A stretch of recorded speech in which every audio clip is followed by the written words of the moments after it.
ويمر العمر بنا ونمر على أفكار فيها ما ينفعنا حين بعقل نختار الماضي يهدينا خير دروس للعمر والحاضر بيدينا نهديه حصاد الفكر والحاضر بيدينا نهديه حصاد الفكر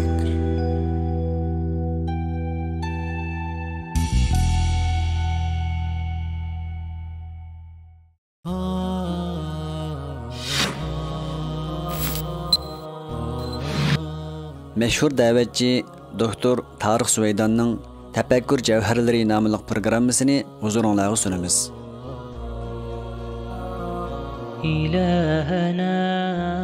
Bismillahirrahmanirrahim. Ümit ve ümitsizlik. Aciz ümit bilen ümitsizlikning qaysi bekrak azaplık? Ümitsizlik bekrak azaplık degichilarning ma'lum nuqtadan asoslari bo'lib, ular deydi-ki, ümit bo'lmasa tefekkürmü to'xtaydi va shuning bilan tang azobmi to'xtaydi. Ammo aciz ümitli bo'lsa azob davomlashadi. Chunki kishi izchil vahima va ansizlik ichida qoladi. Ümitsizlikda bo'lsa qarshilik to'xtab, natijada bedel to'lashmi to'xtaydi. Amaliyotda bedel to'lash azob uqubatdan iboratdir. Demak, ümitsizlik hamma narsani to'xtatadi. Aciz ümitsizlikdan yaxshiroq deganlar aytadi-ki, ümitsizlikning azobi intayin qattiq bo'ladi. Chunki ümit bo'lmagan hayotning hech qanday ma'nosi bo'lmaydi. Ümitni yo'qotish faqat sizni va sizning orzuyingizni emas, balki kelgusi avlodlarning orzularini yo'q chiqardi. Demak, ümitsizlikning ta'siri sizlarga bo'lib qolmasdan, balki sizlardan keyingi barliq avlodlaringlargacha davomlashadi. Aciz ümit ozg'ina nijotlik fursati ato qilishi mumkin.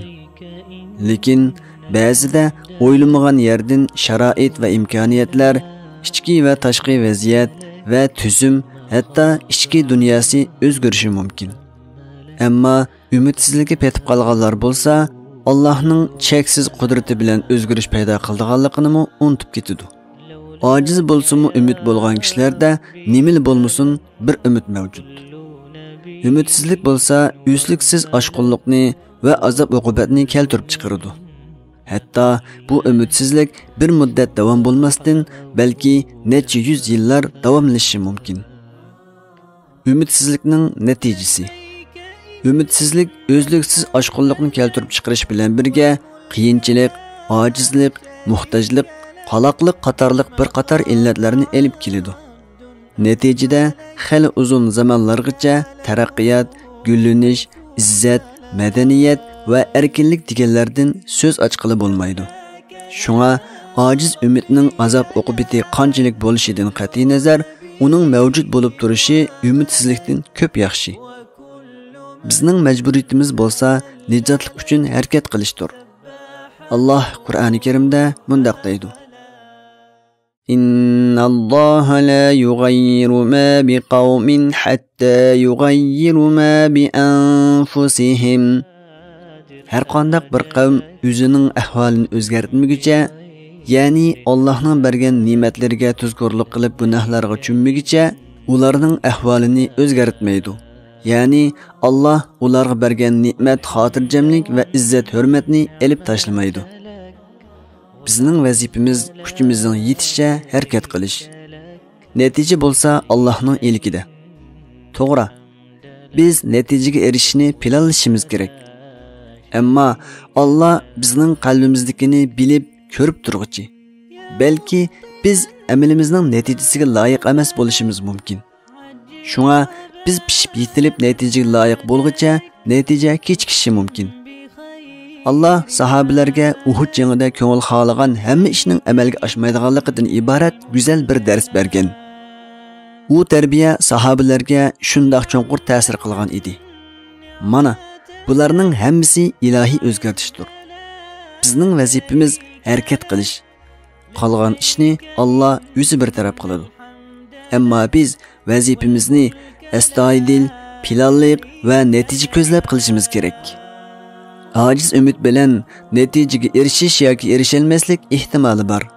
Gerçi aciz ümid bilan o'zgarishni qo'lga keltirish nisbati tuvan bo'lsa-mu, ammo o'zgarish yuz berib qolsa, tüp yiltizin o'zgarish berdi.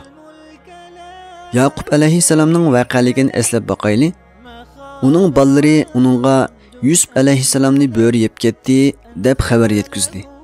Lekin Yaqub alayhissalom 20 yildan ko'proq vaqt o'g'lining qaytib kelishini umid qildi. Oqibati noma'lum bir mit haqidagi 20 yillik umid gerçi ro'yobga chiqish nisbati tuvan bo'lgan bo'lsa-mu, uningga o'g'lini eslatib turdi.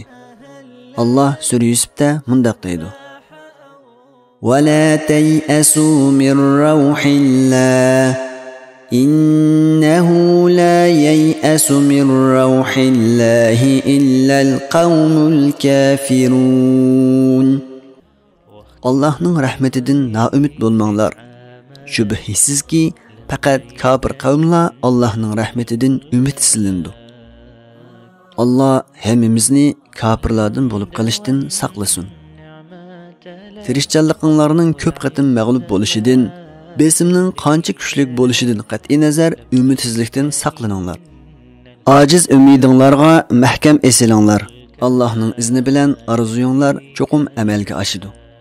Alloh hammamizga muvaffaqiyat ato qilsin.